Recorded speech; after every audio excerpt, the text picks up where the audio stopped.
모두 힘을 내어서 선한 일을 합시다라고 하는 말씀을 여러분에게 전해드리겠습니다. 사랑하는 여러분, 이런 생각 혹시 해보셨습니까?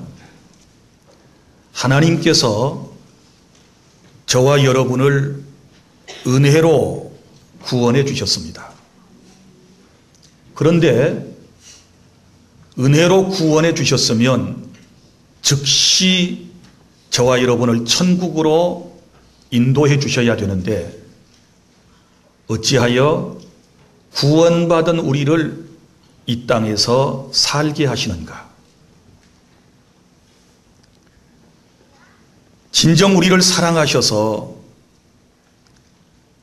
하나님께서 우리를 저 천국에서 행복하게 살게 하시려면 지금 이 자리에 있지 않고 구원받는 동시에 곧바로 우리를 저 영원한 하나님의 나라로 인도하셔야 되는데 왜 지금까지 우리를 이 세상에서 살게 하시는가? 사랑하는 여러분, 우리는 여기에 대한 분명한 대답을 오늘 들을 수 있어야 합니다. 그것은 다른 게 아니고 이 세상에 살아서 선한 일을 더욱 힘쓰고 하나님의 영광을 위하여 살다가 주님께로 올라와서 그리고 상급을 받아라 라고 하는 말씀인 줄로 믿으시기를 바랍니다. 그래서 이 땅에 저와 여러분을 지금도 살게 하시는 것입니다. 오늘 본문의 말씀은 이런 내용입니다. 느헤미야라고 하는 사람이 나오지 않습니까? 느헤미야는 어떤 사람인가 그러면 바사, 곧 페르시아의 고위 관리였습니다. 이 사람은 본래 유대인 출신이죠. 그런데 포로로 잡혀간 저 바벨론 지역에서 하나님의 은혜로 큰 출세를 했던 그런 사람입니다. 그런데 어느 날 한 사람이 고국인 유다의 예루살렘 성에 다녀와서 느헤미야에게 이런 얘기를 해 주었습니다. 내가 고국에 갔더니 예루살렘 성은 회파되었고 성문은 불에 불탔고 성벽은 다 무너지고 정말 참담한 그런 모습으로 남아있다라고 하는 얘기를 전해 듣게 됩니다. 그 얘기를 전해 듣는 순간에 느헤미야의 마음속에는 강한 애국심과 함께 그리고 하나님을 사랑하는 마음이 마음속에서부터 생각이 났습니다. 그리고는 당시의 페르시아 왕인 아닥사스다 왕에게 부탁을 했습니다. 자기 자신의 고국에 대한 이야기를 해 주었습니다. 그곳의 참담한 형편에 대하여 얘기를 해주고 왕에게 부탁을 했습니다. 내가 내 고국에 돌아가서 예루살렘 성벽을 재건하는 그런 일을 하고 돌아올 수 있도록 기회를 주십시오. 그랬더니 하나님의 은혜를 입었던 아닥사스다 왕이 느헤미야에게 유다의 총독이라고 하는 아주 중요한 직책을 주면서 네가 원하는 대로 네 고국 땅 예루살렘에 돌아가서 너 하고 싶은 일을 하고 돌아오라고 명령을 내렸던 것입니다.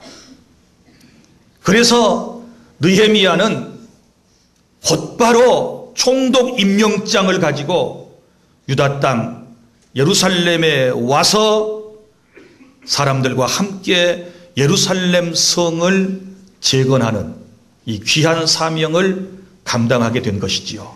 그 이야기가 느헤미야서 전체의 이야기라고 보시면 됩니다.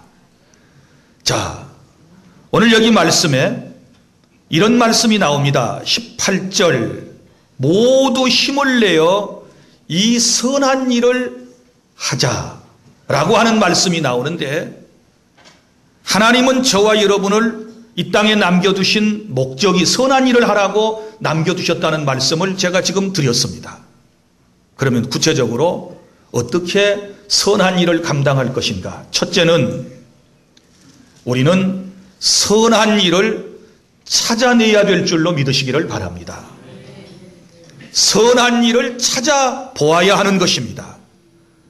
선한 일은 하나님의 일입니다. 선한 일은 좋은 일입니다. 선한 일은 국가와 민족과 그리고 이웃과 개인들에게 있어서 아름다운 일입니다. 이 일을 찾아내야 하는 것이지요. 자, 고국에 돌아온 느헤미야가 돌아온 지 사흘 만에 하나님의 또 놀라운 감동을 받고 측근 몇 명과 함께 야간에 예루살렘 성을 순찰하게 되었습니다. 예루살렘 성을 샅샅이 뒤지면서 얼마만큼 그 폐해가 심각한가에 대하여 그는 눈으로 똑똑히 보았습니다. 자기가 와서 해야 할 일이 무엇인가를 물론 알고 왔지만 더 자세하게 이런 일을 해야 되겠구나 하고 그는 성을 시찰했던 것입니다. 그는 무너진 성벽을 보았습니다. 불에 타버린 예루살렘 성문짝을 볼 때 마음이 무너지는 것 같았습니다. 사랑하는 여러분, 그러면 느헤미야만 이 참담한 모습을 보았을까요? 아니지요. 예루살렘이 멸망될 때에 젊은 사람들은, 똑똑한 사람들은 대부분 다 바벨론 포로로 잡혀갔지만 여전히 그 땅에 남아있는 사람들이 있었거든요. 그 땅을 지키며 살아가는 사람들이 있었거든요. 그 사람들은 그것을 보면서 살아갑니다. 그리고 또한 포로 귀환령에 의해서 1차, 2차, 3차 몇 차례에 거쳐서 몇만 명의 사람들이 저 페르시아 쪽에 바벨론에 살다가 고국으로 돌아왔거든요. 돌아와서 그들이 무엇을 봅니까? 무너진 성벽을 보았습니다. 불탄 성문을 그들도 보았습니다. 보긴 보았는데 이 일을 자신들이 해야 된다라고 하는 사실은 깨닫지 못했습니다. 이것이 오늘날 큰 문제라고 생각을 합니다. 보긴 보았지만 아무도 그 일을 감당하는 사람이 없었습니다. 그러나 느헤미야의 눈에는 모든 것이 다 자기 자신이 해야 할 일이라고 그는 느껴졌고 그런 사명감을 가지고 지금 총독으로서의 업무를 시작하고 있는 것입니다. 사랑하는 여러분, 하나님을 사랑하고 성령의 감동에 따라서 세상을 살아가는 사람들은 항상 자기 자신이 해야 할 일이 눈에 보이는 법이고 절대로 그냥 지나치지 못한다는 사실을 여러분이 기억하시기를 바랍니다. 언젠가 저는 이런 이야기를 들었습니다. 한 교회에서 부목사님으로 여러 해를 수고하던 목사님이 그 교회의 담임 목사가 되셨습니다. 담임 목사님이 되시고 난 이후에 일주일 정도 지나게 되었을 때 그는 예배당 현관을 딱 들어오면 전등 하나가 깜빡깜빡하고 있다는 사실을 발견했습니다. 누가 갈겠지 하고 일주일을 기다렸습니다. 아무도 깜빡거리는 고장난 그 전등을 교체하는 사람이 없었습니다. 그래서 관리 집사님을 불러다 놓고 지적을 하면서 이야기를 했습니다. 그때 옆에 권사님 한 분이 서 계셨습니다. 집사님, 제가 보니까 일주일 내내 저 전등이 깜빡깜빡하고 있는데 아니 빨리 갈아 교체를 하셔야지요. 그랬더니 옆에 계시던 권사님이 목사님 저거요 1년 전부터 깜빡깜빡했는데요.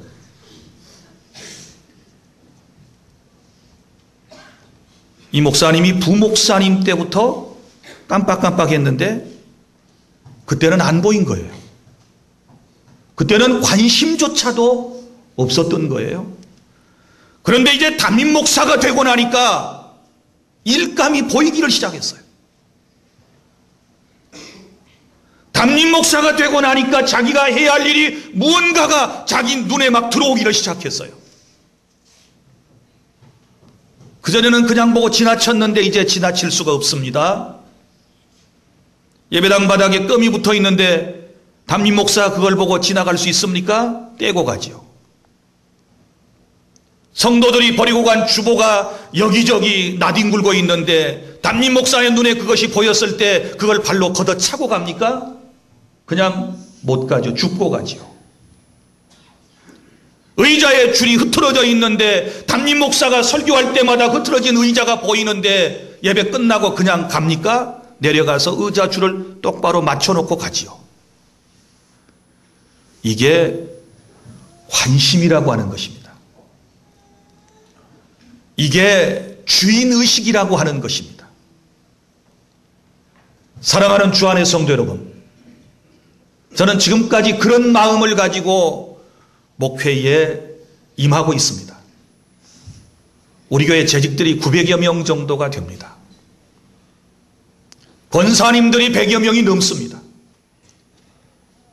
시무장로님이 10여 명이 넘습니다. 수많은 직분자가 있고 등록한 교우들이 수천 명입니다. 그런데도 제 눈에는 할 일이 계속 보입니다. 사랑하는 여러분, 하나님을 사랑하는 사람은, 교회를 사랑하는 사람은 자신이 할 일이 눈에 보이는 것입니다. 찾아내서 해야 될 줄로 믿으시기를 바랍니다. 느헤미야는 자기가 할 일을 지금 찾아다니고 있습니다. 물론 일을 하기 위해서 왔다 그랬습니다.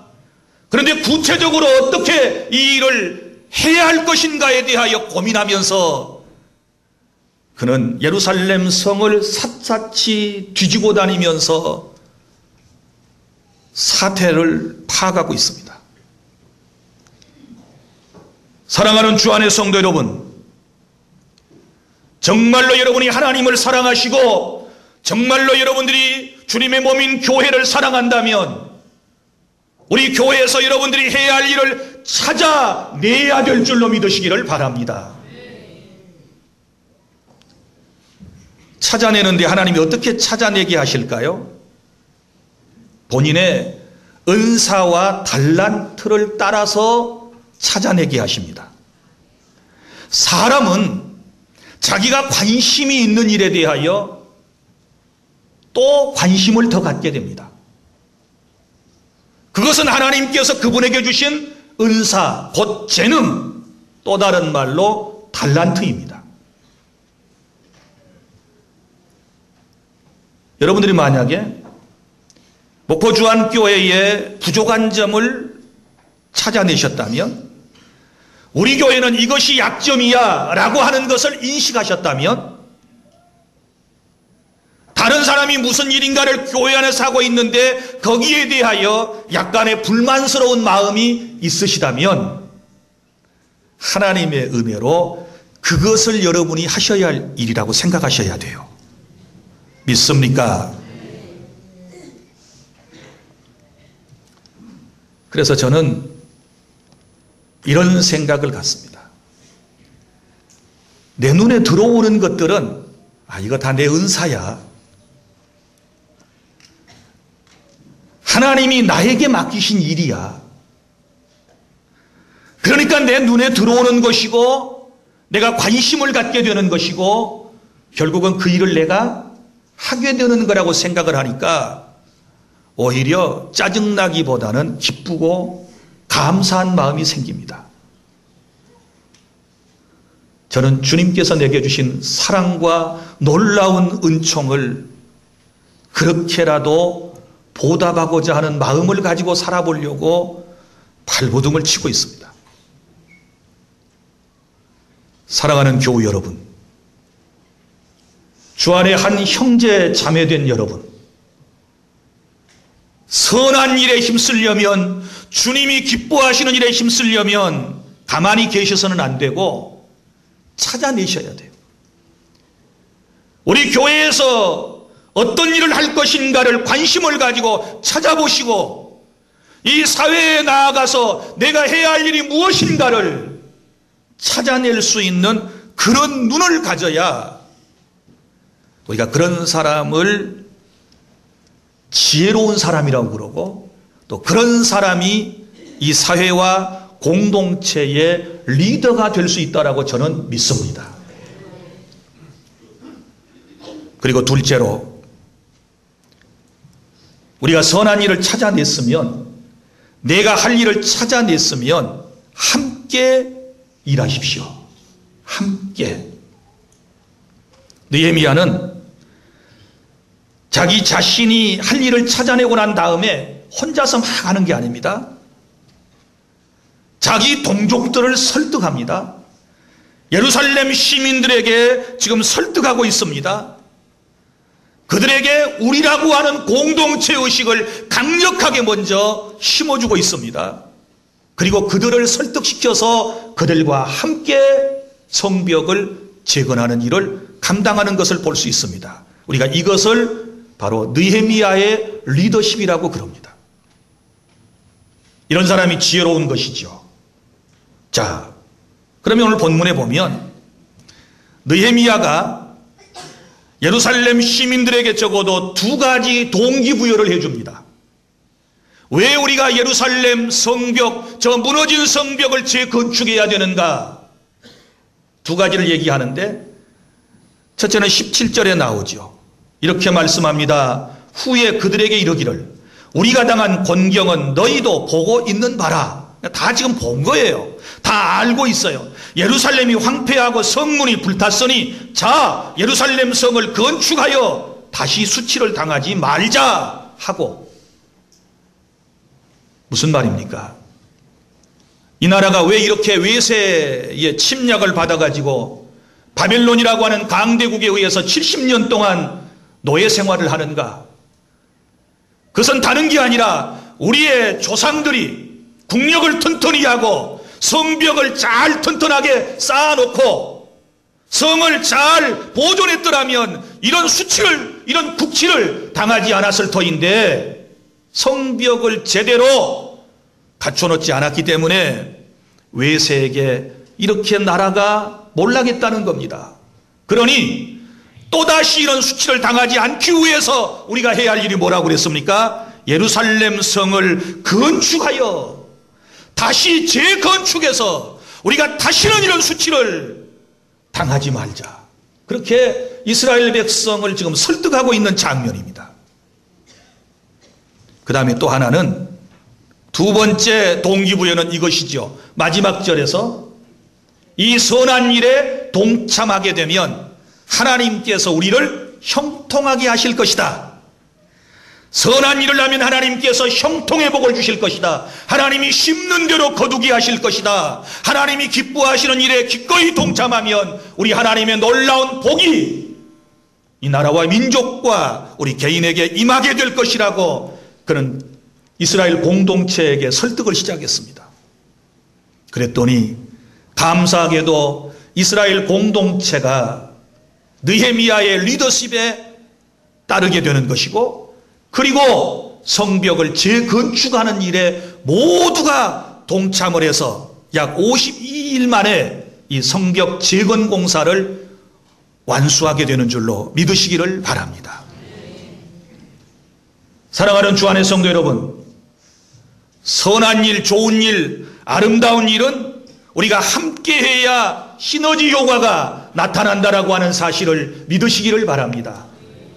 혼자서 부지런히 일을 하는 것도 중요하지만 우리가 함께 일을 할 때에 더 하나님이 기뻐하시고 하나님이 원하시는 큰 일을 감당할 수가 있는 것입니다. 미국에서 실제로 있었던 일입니다.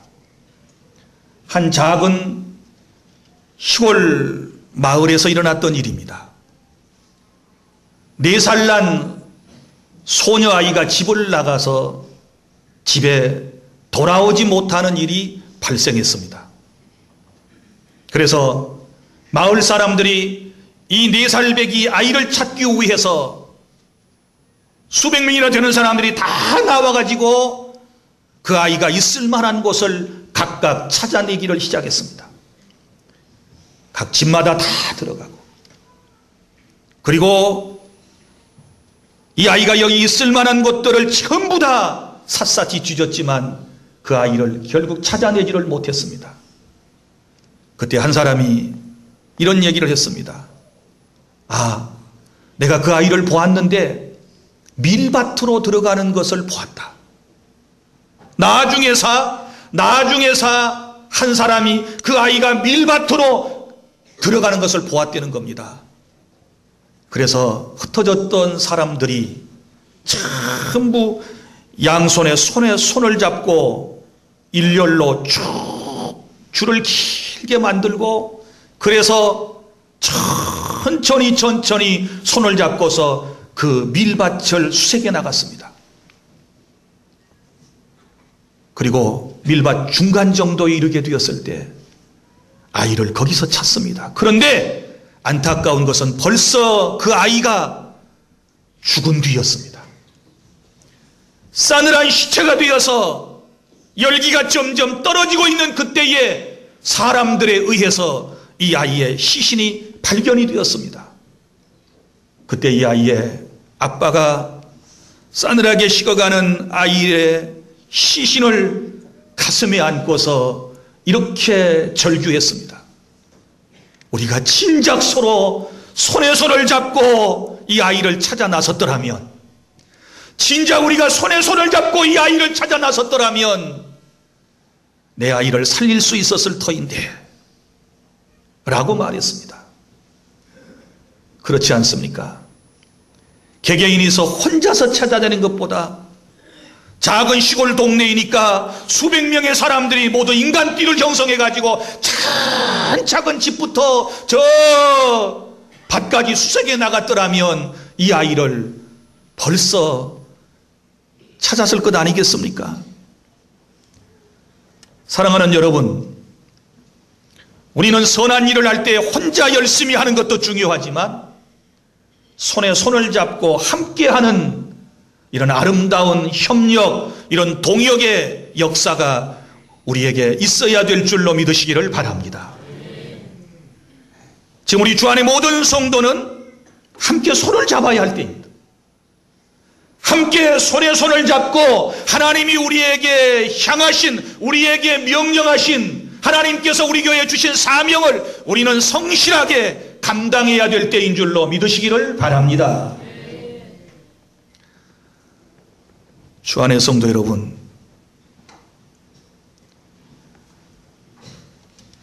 제가 언젠가 이런 얘기를 여러분에게 드린 적이 있습니다. 우리 몸은 흔히 사지백체로 구성되어 있다, 이런 얘기를 합니다.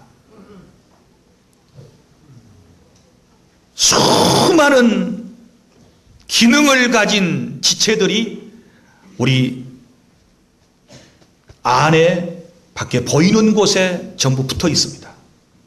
생긴 모습도 다르고 하는 일도 각각 다릅니다. 다양한 것이 하나의 사람의 모양으로 일체를 이루고 있습니다. 그런데 어느 날 우리 지체의 한 부분인 두 손이 파업을 결의했습니다. 띠를 탁 두르고 파업을 결의합니다. 왜 파업을 결의하냐 그랬더니 이렇게 말합니다. 아니, 우리는 만날 입을 위하여 좋은 일만 하고 우리에게 남는 것이 무엇입니까? 막 이러는 거예요. 생각해 보니까 맛있는 거, 예쁜 거 다 손이 집어다가 누구한테 바치는 거예요? 입에다가 바치니까. 이비치가 혼자 맛있게 꿀꺽꿀꺽 먹어 치우고. 자기는 뭐냐 이 말이에요. 그래서 두 손이 파업을 했답니다. 우리 절대로 저 음식 들여다 주지 말자. 저 밥숟가락도 절대로 들여다 주지 말자. 김치 절대로 집어다 주지 말자. 그리고 두 손이 파업을 탁 했어요. 그리고는 수십 일 동안을 파업을 했더니 그 결과가 그 사람이 죽었대요. 왜요? 안 먹으면 죽어요. 그러면 입도 죽고 온몸이 다 죽었으면 손은 살아있나요? 저도 죽었어요. 저도.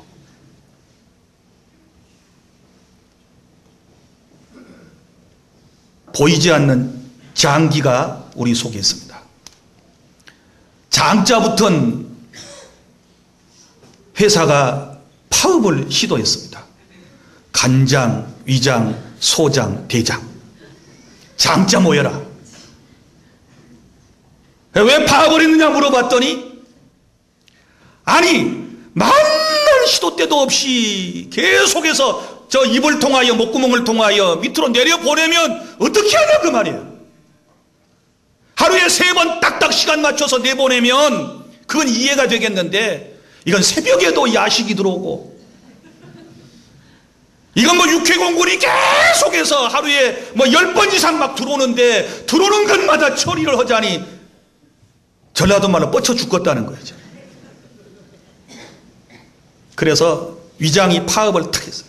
나 이제 들어와도 가만히 있을래. 간장, 소장, 대장, 장자들이 다 파업을 시작을 했어요. 그리고는 계속 위에서 들어오는데 소화를 안 시켜내니까 위가 어때요? 숨 막혀서 죽어버렸대요. 위가 죽어버리고 간장과 소장과 대장이 다 죽어버리니까 사람이 죽었나요? 살았나요? 다 죽었대요. 자기도 죽었대요. 어떤 목사님이 이런 얘기를 했어요. 교회 지체로서 하나님의 일을 하지 않는 사람은 교회 공동체를 병들게 하고 죽이는 죄에 빠진다. 나는 조용히 예수 믿을래요. 나 교회 왔다 갔다 하고 예배만 드리고 나 그렇게 신앙생활 할래요. 이러는 사람은 결국은 교회 공동체를 죽이는 거예요.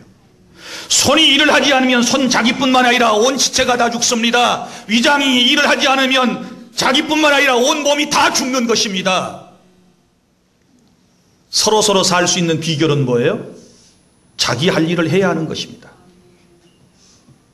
손은 부지런히 먹을 걸 찾아다가 입에다 넣어주면 턱뼈와 치아는 부지런히 움찔움찔하면서 이거를 잘게 씹어가지고 속으로 싹 넘겨주면 목구멍은 잠깐 지나가는 것이지만 그 맛만 보고, 그리고 위장은 들어오면 위액을 분비해서 이걸 또 움찔움찔하면서 소화를 잘 시켜서 이리저리 보내야 다 서로 편하고 전부 다 건강한 사람이 될 수 있는 줄로 믿으시기를 바랍니다. 우리 주안의 식구들은 선한 일을 함께 하셔야 합니다. 절대로 뒤로 물러서거나 절대로 빠지려고 하면 교회 공동체를 힘들게 만드는 사람입니다. 우리가 예수를 안 믿고 지옥 갈리면 몰라도 예수 잘 믿고 헌신하다가 천국 가서 하나님 앞에 상급받기를 원하신다면 우리는 선한 일에 함께 하셔야 될 줄로 믿으시기를 바랍니다. 셋째, 마지막으로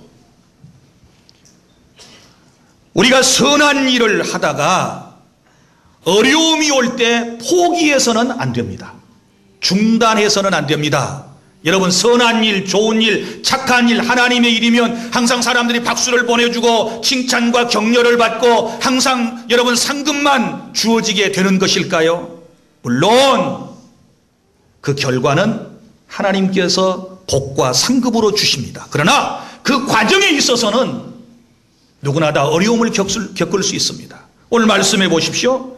느헤미야의 주도로 시작된 예루살렘 성벽 재건축 사업에 이 선한 일에 방해하는 사람들이 있었습니다. 그 사람들의 이름이 여기 19절에 나옵니다. 호론 사람 산발랏과, 자, 이 사람은 사마리아의 총독이에요. 그 다음에 종이었던 암몬 사람 도비아와 아라비아 사람 게셈이 이 말을 듣고 우리를 업신여기고, 이 말이 뭐예요? 예루살렘 성을 재건축하자. 그러니까 이 말을 듣고 일을 하는 사람들을 업신여기고 우리를 비웃어 이르되 너희가 하는 일이 무엇이냐? 너희가 왕을 배반하고자 하느냐 하기로. 이게 무슨 얘기입니까?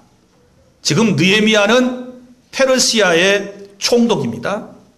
그 총독으로 와가지고 예루살렘 성을 재건축하는 일을 하게 되니까 이 사람들이 볼 때는 이제 마치 바벨론에 반역하는 것처럼, 저 페르시아 제국에 반역하는 것처럼 보였을 수도 있고, 또 그렇지 않음에도 불구하고 이것을 시샘해가지고 저 페르시아 정부의 아닥사스다 왕에게 그렇게 보고할 수도 있는 거예요. 어찌됐든지 간에 이건 뭐예요? 방해 공작입니다. 성도 여러분, 우리가 선한 일을 하려고 할 때 방해치는 사람이 있어요. 우리가 좋은 일을 하려고 할 때 비우는 사람이 있어요. 하나님이 기뻐하시는 일을 하려고 할 때 전혀 도움이 되지 않는 사람이 있어요. 우리의 발목을 붙잡는 사람이 있어요. 나를 절망시키는 사람이 있어요. 나를 낙심시키는 사람이 있어요. 이럴 때 중단하면 안 돼요. 느헤미야가 그렇다고 중단했습니까? 아니요. 결코 하나님의 선한 일을 중단하지 아니하고 계속해서 백성들과 함께 예루살렘 성벽 재건 사업을 계속하고 결국은 완공하게 되는 줄로 믿으시기를 바랍니다. 왜 많은 사람들이 주님의 일을 하다가, 선한 일을 하다가, 좋은 일을 하다가 중단합니까? 몇 가지 이유가 있는데 그 하나는 뭐냐 그러면 어렵기 때문에 그래요. 어렵기 때문에 힘이 빠져가지고 힘들어서 누가 뭐라고 하는 것도 힘들고 감당하기도 힘들고, 그래서 일을 하다가 중단해 버리는데, 그렇게 되면 아무 일도 못해요. 여러분 세상 살다가 힘들다고 모든 일 다 하던 일을 중단해 봐요. 어떻게 먹고 삽니까? 어떻게 가정이 되겠습니까? 힘들고 어렵다고 직장 안 가버리면 어떻게 생활을 꾸려나가시겠습니까? 세상은 힘들고 어려운 것을 끝까지 하는 사람이 이끌어가요. 믿습니까? 또 하나의 이유는 열매가 없기 때문에 그러죠. 왜 중단합니까? 열심히 일했으면 대가가 있어야 되는데, 열심히 일했으면 칭찬과 격려가 있어야 되는데, 열심히 일했으면 뭔가 삶이 더 훨씬 지금보다 더 나아져야 되는데 그러지 못하게 되었을 때 낙심한 나머지 하던 일을 중단해버려요. 이게 안타까운 일이죠.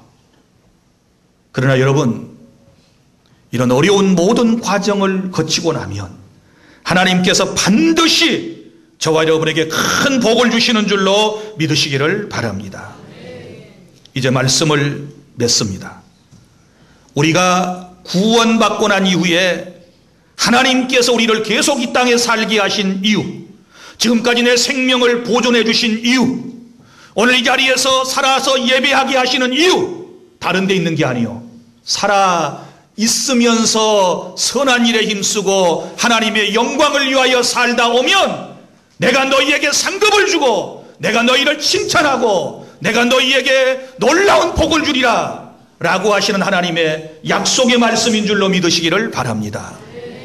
그래서 이제부터 선한 일을 찾아보십시오. 하나님의 눈으로 찾아내십시오. 목포주 안교에서 해야 할 일을 찾아내십시오. 이 사회에서 해야 할 일이 뭔가를 찾아내십시오. 여러분의 가정에서 해야 할 일을 찾아내십시오. 찾아낸 다음에 함께 하십시오. 선한 일에 함께 하십시오. 내가 못 찾아냈으면 찾아낸 사람과 그 일을 함께 하십시오. 그리고 마지막으로 어떤 어려운 일이 온다고 해서 하나님의 일을 중단하지 마십시오. 중단하지 않고 하는 사람에게 뭐라고 말씀하셨습니까? 20절, 내가 그들에게 대답하여 이르되 하늘의 하나님이 우리를 형통하게 하시리니. 할렐루야.